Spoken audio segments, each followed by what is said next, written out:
You got a tattoo? Then you gotta have a story behind it. We're Tat-Stories, and we bring our viewers those stories. This week, we've got Rosie, who's got an incredible riveter, some roses, and some awesome stories. Baseball guy here coming from Iconic Tattoo in Glendale, Arizona, and I've got Rosie Rockabilly. Rosie, you are looking rosy today. Thank you. Thank you so much. It's a pleasure to be here. And you've got some rockin', not just rockabilly, but rockin' tattoos.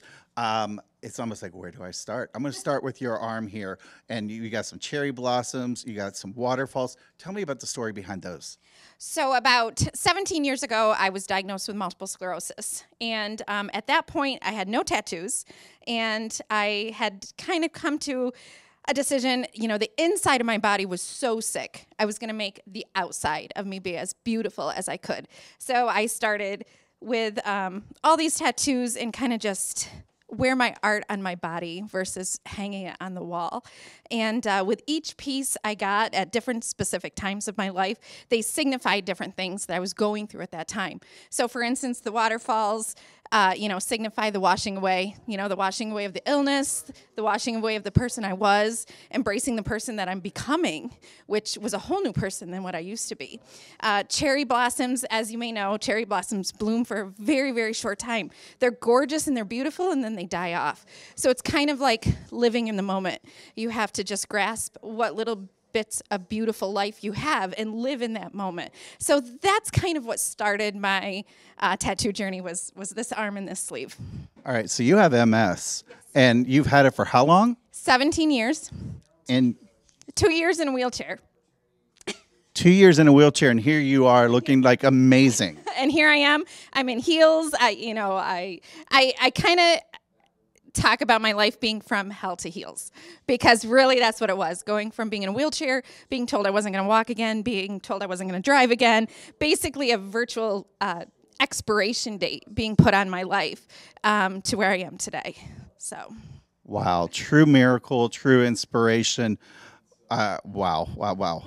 Now, Rosie is an amazing name, and you signify Rosie on your body in a few different places. First off, on your chest, you got these amazing roses. yes. So these are fairly new within the last few months, pre-COVID-19. And roses are a very complicated and complex flower. So any gardeners out there, anybody who's tried to grow roses know it's a complex flower to grow. I'm a very complex person. I think most of us are. And all the different things that make me who I am, from the battles I've gone to, the victories I've won, the place that I am today, I'm this complicated, beautiful person. No matter where I am in life, what size you are in life, whatever your walk is, we're complicated, but we're beautiful.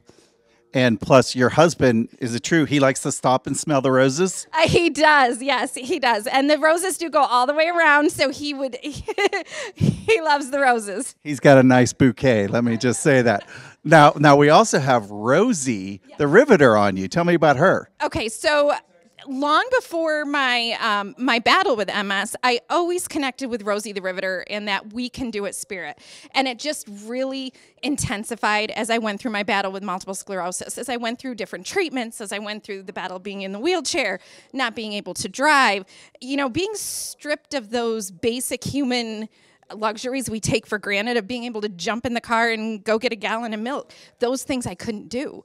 So that we can do it spirit, that focusing on Rosie the Riveter and that strength that she had during that time really kind of empowered me to keep going. And now I actually speak at schools and summer camps on World War II, that Rosie, we can do it spirit, and try to encourage the young women coming up in these days to embrace that same spirit.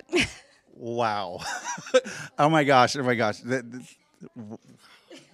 I'm starting to get speechless here, folks. She's doing, oh my gosh, this is just amazing. Thank you so much. I'm very proud of my journey, as hard as it's been, but I'm very proud of it. And I hope I inspire other people. No matter what illness you're going through or what battle you're going through, we all walk the same walk. And mind over matter, the power of our mind and positive thinking and looking for those small, beautiful things in life are so powerful. So if I can help anyone, kind of focus on the good and empower somebody, then all this was worth it. Wow, you guys hear that? This is great stuff. Now, you said you couldn't drive for a while. 7 years. And you told me you're a wrench, and you've got cars on you. So that had to be like just horrible. Yeah. So I grew up turning wrenches in the garage with my dad. He was a race car driver, so we were always in the garage working on race cars. We were always at the track. So, I loved working on cars. So definitely not being involved in that for a pretty good portion of my life was really difficult. So. Wow. So, and the cars that you've got on your body, just really, really cool. I love the rat rods. That's kind of where I feel like I fit, especially with all the tattoos and kind of that rockabilly era. So I love the rat rods, love the rat rod shows. That's kind of my jam. But you didn't drive a rat rod here. What did you come here today on? I came because of all the hair. I came here in my regular vehicle, which is just an SUV. But we have an old El Camino. And we have a Harley-Davidson Softail. Okay, I thought you brought the Harley here, so. I did not. I really wanted to. If I could kind of keep all the hair and kind of my makeup all right, the Harley would have been my first choice. If anybody could do that, it would be you. Now, I also love your arm here, and the cherry skulls, the women with their legs, and the spark plug, and the lips. Yeah. What's all on your left arm here, or the right arm? Okay, so the start of this arm, first I'll start with the first one. It says the strongest hearts have the most scars. This heart rhythm is actually my husband's. Yeah, so it was taken right off of his EKG, and both my youngest daughter and I have the same tattoo in the same spot. So in honor of him and his own battles and demons and walk in life. So we're so proud of him. Wow. So. Oh my gosh. And then whose lips are those? Okay, so these are my lips. There's a little bit of a story. It goes with the spark plug. So I'm originally from upstate New York. I'm new here to Arizona about 8 months or so. But back home, there was a gentleman. His name was Sparky, hence the spark plug. And he was dear to all of us. And he passed away last March of cancer. Horrible battle. And so 3 of us in the pinup community all got the spark plug in memory of Sparky. I mean, he was like a car show dad to us. He looked over us, he watched over us, and when we would get up on stage with him, we'd give him big kisses on his cheeks. So he'd walk around the car shows, Syracuse Nationals, car shows all over upstate New York and Syracuse, and he'd have all these kisses all over his face. And that was just how you saw Sparky. Every single weekend with all these kisses. So we just had to have the Rosie kiss go along with the spark plug in memory of Sparky. Sparky, you lived the life, buddy. Wow. We definitely miss you, though. Tell me about your pinup career and your modeling career. So I've been modeling for about 9 years. It started specifically with being Rosie the Riveter. Upstate New York, we have a fabulous warplane museum, National Warplane Museum in Geneseo, New York. And they were doing an air show in Cortland. And they have the Whiskey 7, which is actually the Douglas 7, which was the original C-47 that dropped the 82nd Airborne on D-Day. Wow. A lot of history. And that was my first picture. So they put me up on top of the plane, out on the wing, in front of the propeller. And I was sitting up there dressed as Rosie. A photographer snapped the picture, and it got published all over. And that was really the beginning of my pinup career. I want to think I've seen that picture before. You may have. It's hanging at the Warplane Museum. It's a beautiful picture. The sky was amazing. It was just like one of those things that just the photographer caught it at the right time, and it's pretty cool. And I'm doing the traditional Rosie up there. So that's how it all got started. And then it went to the car shows, which just fit because I'm just this car chick at heart. And then it ended up into publication work and being published in magazines all over. And I think to date I've been published like over 55 times. 55 times. Wow. Yeah, I'm so blessed. I'm so humbled and so blessed to live this amazing life that I live.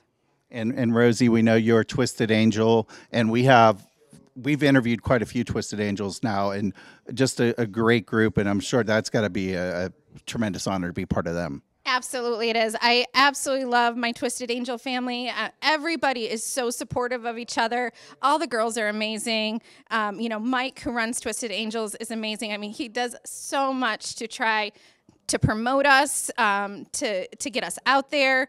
The girls connect with each other. We share each other's posts. We encourage each other. There's nothing like this group of Twisted Angels. It's just absolutely amazing.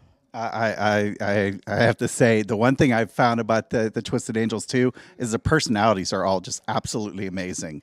You guys are just sweet.